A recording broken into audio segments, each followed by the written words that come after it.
दोस्तों, आज की इस वीडियो में हम डीएनए के बारे में पूरी चर्चा करेंगे। बिल्कुल एक एक पॉइंट को टच करेंगे। आप डीएनए को अच्छी तरह से समझने के लिए, एग्ज़ाम में अच्छे नंबर पाने के लिए आप वीडियो पर अंत तक बने रहें। बस आप एक बार वीडियो को ध्यान से देखेंगे, आपको डीएनए का पूरा कॉन्सेप्ट आज इस वीडियो में क्लियर होने वाला है। तो सबसे पहले आप डीएनए में जाने के पहले एक बात कंफर्म कर देना चाहता हूँ। कभी कभी साइंस में हमें मिलता है माता पिता के लक्षणों का, माने पेरेंटल ट्रेट्स का बच्चों में ट्रांसफ़र कौन करता है। कभी कभी आपको मिलता है गुणसूत्र करते हैं, क्रोमोसोम करते हैं। अच्छा ठीक है, बात सही मान लिया। फिर कभी मिलता है डीएनए करता है। डीएनए माता पिता के गुणों को बच्चों में लेके जाने के काम करता है। अब ये कन्फर्म हमें करना है कि माता पिता के गुणों का, पेरेंटल ट्रेट्स का बच्चों में ट्रांसफ़र करने का काम आखिर क्रोमोसोम करता है कि डीएनए करता है। चलिए यहाँ तक गनीमत थी बात। आगे फिर आपको कभी कभी यही बात मिलती है माता पिता के लक्षणों का बच्चों में ले जाने का काम जनुक करता है, जीन्स करता है। अब बड़े कन्फ्यूजन की बात है कि पेरेंटल ट्रेट्स, माता पिता के लक्षण बच्चों में जाते कैसे हैं, गुणसूत्र के द्वारा या डीएनए के द्वारा या जनुक के द्वारा। तो सिंपल सी बात आप बता दूं, ये तीनों अलग अलग चीज़ें नहीं हैं। आपने देखा जो कोशिका में केंद्रिका के अंदर क्रोमोसोम्स होते हैं, गुणसूत्र होते हैं, वह केवल कोशिका विभाजन, सेल डिवीजन के समय ही दिखते हैं, क्योंकि उस समय वो छोटे मोटे और विजिबल हो जाते हैं। ठीक है। अब अगर इन्हीं गुणसूत्रों को हम स्ट्रेच करें, थोड़ा खींचें, लंबा खींचें, तो आपको गुणसूत्र के नीचे कुछ बिंदु बिंदु रचना दिखाई देगी, धागे जैसी रचना दिखाई देगी। वो धागा ही डीएनए है। बात समझ गए ना? क्रोमोसोम को ही स्ट्रेच करने पर, खींचने पर क्रोमोसोम से डीएनए बन गया। क्लियर? और अगर अब डीएनए को और स्ट्रेच करें तो डीएनए पर ही हमको जीन्स माने जनुक पाया जाएगा।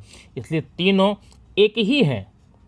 कंसिस्टेंट फॉर्म, संकुचित रूप आपका क्रोमोसोम गुणसूत्र बोलेंगे, थोड़ा स्ट्रेच करेंगे, धागे की रचना जो दिखेगी वो डीएनए होगी, और लंबा खींचेंगे तो वह जनुक या जीन्स हो जाएगा। ठीक है, आइए देखते हैं डीएनए है क्या।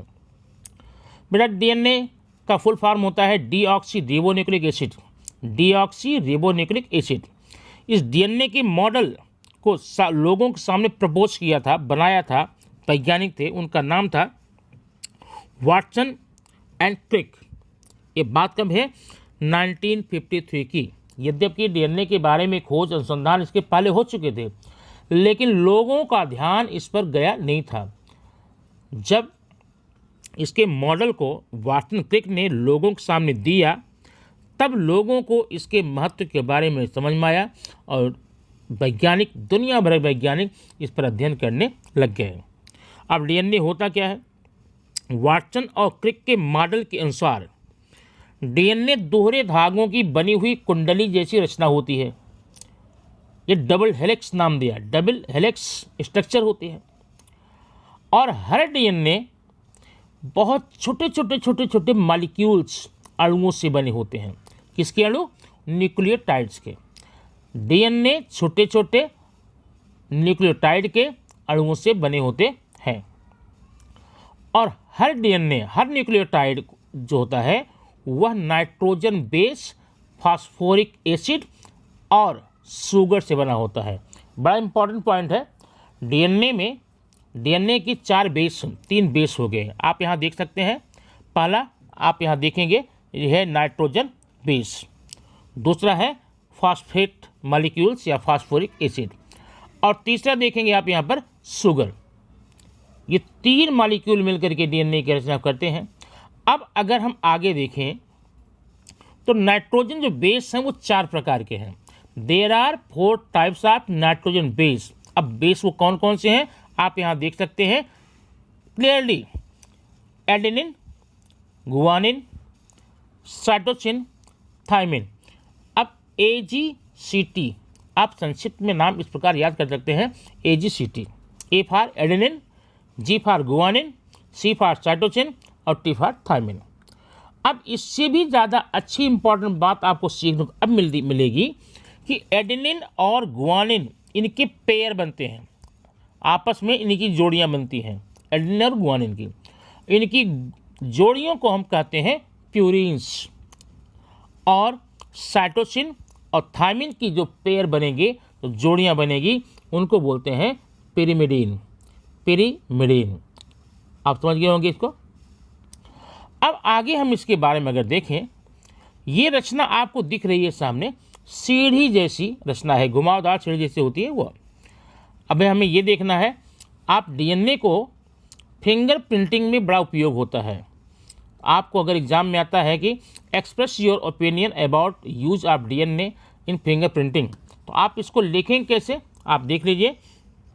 DNA finger printing is the technique in which the sequence of genes in the DNA of person, the genome of the person is identified। मतलब एक व्यक्ति से दूसरे व्यक्ति के डीएनए के बीच जो जेनोम होते हैं, उसमें सिमिलरिटी तलाशी जाती है, समानता खोजी जाती है। उन समानता के आधार पे हम एक दूसरे के बीच संबंध स्थापित कर सकते हैं। This technique is useful to identify the lineage and to identify criminal because it is unique to every person. हर व्यक्ति में जो डीएनए की रचना होती है यूनिक होती है, अपने आप में एकदम विलक्षण होती है। तो अगर कभी हमें दो व्यक्तियों के बीच में उनकी जो वंश परंपरा है ये निर्धारण करना पड़े, तो हम डीएनए का उपयोग करते, डीएनए टेक्निक का उपयोग करते हैं। It is also useful to identify paternity and maternity dispute. अगर किसी में माने कोई किसी का बच्चा है कि नहीं है, यह प्रूव करना हो, सब साबित करना हो, तो वहाँ पर भी डीएनए का उपयोग बहुत ज़्यादा होता है। This technique was developed by professor of genetics sir Alec Jeffreys. इस टेक्निक का, डीएनए फिंगर प्रिंटिंग टेक्निक का सबसे पहले खोज किसने की थी? प्रोफेसर थे जेनेटिक्स के sir Alec Jeffrey. A common method of collecting a reference sample is the use of buccal swab. If this is not available, blood or saliva or hair sample may be used. अगर मान लीजिए सीधे हम DNA collect नहीं कर पाते हैं, तो रक्त से ले सकते हैं, लार से ले सकते हैं, या बालों से भी डीएनए की जांच की जा सकती है।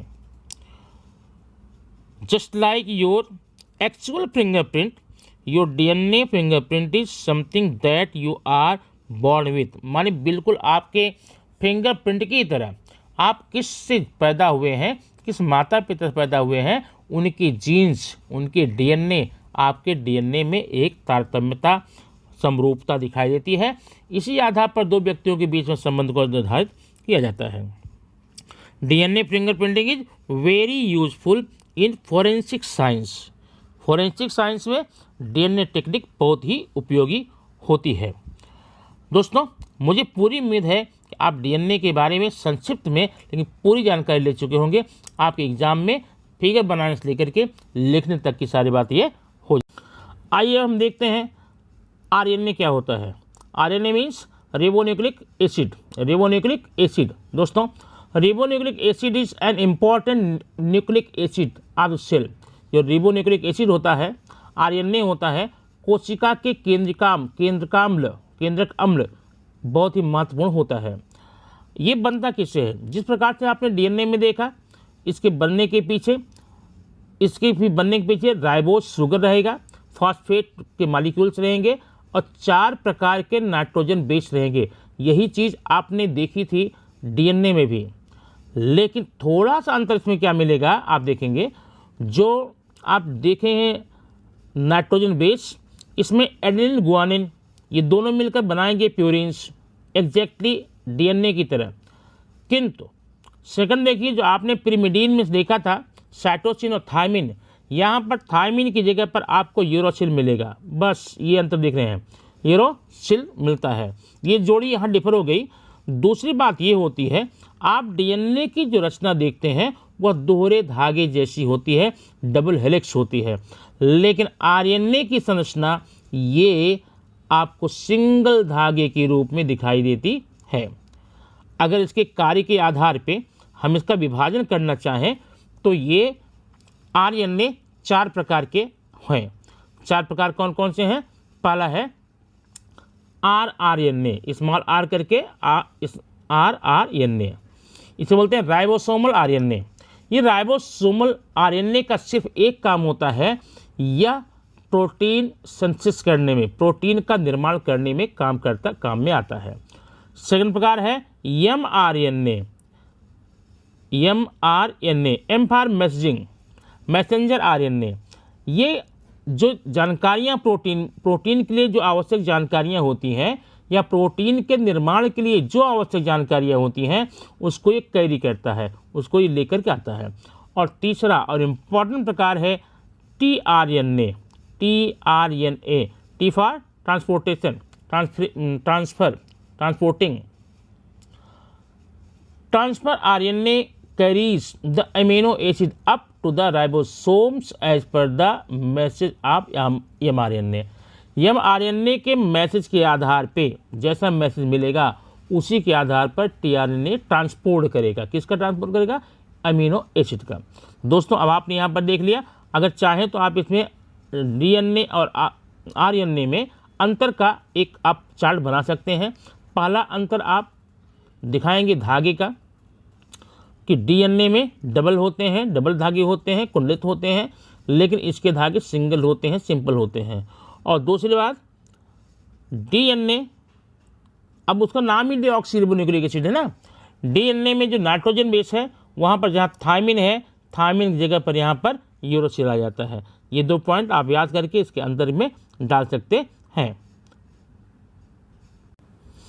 दोस्तों ये है आपका चार्ट, किसका? क्रोमोसोम्स, गुणसूत्र का चार्ट है। गुणसूत्र चार्ट दे सकते हैं क्रोमोसोम्स। हम अगर मनुष्य की बात करें तो मनुष्य में कुल मिलाकर 23, अगर सिंगल देखेंगे, हैप्लॉइड देखेंगे, अंगुलित देखेंगे, 23 गुणसूत्र पाए जाएंगे। अगर पेयर में आप काउंट करना चाहेंगे तो ये 23 पेयर, 23 जोड़े पाए जाते हैं। अब इन 23 जोड़ों में से 22 जोड़े समान होते हैं, लाइक होते हैं, जिसे बोलते हैं ऑटोसोम्स। और जबकि अंतिम 23वां जोड़ा जो होता है वह सिमिलर नहीं होता है, वह समान नहीं होता है, अलग अलग होता है। उसको बोलते हैं सेक्स क्रोमोसोम्स। माने मनुष्य में लिंग निर्धारण की जो प्रक्रिया होती है 23वीं जोड़ी से होती है। इतनी जानकारी आप ध्यान में रखेंगे। अब आगे देखते हैं क्रोमोसोम किन किन चीज़ों से बना हुआ है, या उनकी बनावट के आधार पर आप उसे किन किन भागों में बांटेंगे। अगर बनावट के आधार पर देखें, जो इसमें गुणसूत्र बिंदु होते हैं, सेंट्रोमियर होते हैं, उसके आधार पर इसे 4 भाग में 4 प्रकार बांटा गया है। पहला आप देखते हैं मेटासेंट्रिक, मध्य केंद्रीय। इसमें क्या होता है? इसका आकार सीधा V के आकार का होता है, केंद्रक उसका मध्यम होता है। सेकंड आप देखेंगे सब मेटासेंट्रिक, उपमध्य केंद्रीय। इसमें मिड पॉइंट ऐसे मान लीजिए है ना, मिड पॉइंट के थोड़ा सा आगे हट करके है ये आपका यहाँ पर। थर्ड टाइप इसका है एक्रोसेंट्रिक, नियर द एंड, लगभग इसका जो केंद्रक होता है वह अंतिम सिरे के पास में होता है। जबकि चौथा प्रकार होता है अंत्य केंद्रीय। अंत्य केंद्रीय क्या बोलते हैं? टेलोसेंट्रिक, इसका बिल्कुल आगे होता है, यह आई के रूप में होता है। ये आपने प्रकार देख लिया। अब प्रकार देखने के बाद हम देखेंगे, या अगर हम इसके पेयर्स के आधार पे देखें, इसकी समानता के आधार पे देखें, ये 2 प्रकार का होता है। पहला होता है होमोलोगस क्रोमोसोम, दूसरा होता है हेटेरोलोगस क्रोमोसोम्स। माने समान गुणसूत्र, असमान गुणसूत्र। जिन गुणसूत्रों की रचना सेम होती है, समान होती है, उसे हम कहते हैं होमोलोगस या समजात गुणसूत्र। और जिनकी रचना अलग अलग होती है उनको क्या बोलते हैं? हेटेरोलोगस। ये जो 23वीं जोड़ी होता है वही होता है हेटेरो, और बाकी 22 होते हैं क्या? Homologous chromosomes. अब इन गुणसूत्रों के आधार पर देखेंगे, गुणसूत्रों के व्यतिक्रम के कारण कुछ दोष पैदा होते हैं। कौन कौन से देखिए। पहला है डिसऑर्डर्स। कौन कौन दोष होते हैं? डाउन सिंड्रोम गुणसूत्र के ही कारण होता है, टर्नर सिंड्रोम गुणसूत्र से ही होता है, और लिंक्सफेल्टर सिंड्रोम ये भी गुणसूत्र से होता है। दोस्तों, अब आपने इस टॉपिक में, आज के वीडियो में इन 3 बिंदुओं पर चर्चा की है। हमें पूरी उम्मीद है कि आप इसे अच्छे से पढ़ करके, देख करके, समझ करके